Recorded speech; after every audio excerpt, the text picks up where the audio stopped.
حیدرآباد میں بچوں کی دیکھ بھال والے اداروں میں رہنے والے بچوں کو سرٹیفکیٹ پیش کیے گئے۔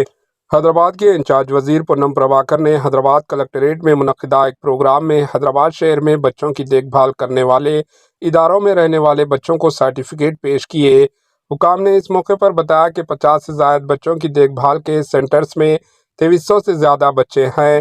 آج 1330 افراد کو مختلف قسم کے شناختی ڈاکومنٹ جاری کیے گئے۔ اس پروگرام میں ضلع collector Anudeep, G H M C corporator Vijay Reddy, Yousufain کے نمائندے اور دیگر سینئر عہدیداروں نے شرکت کی۔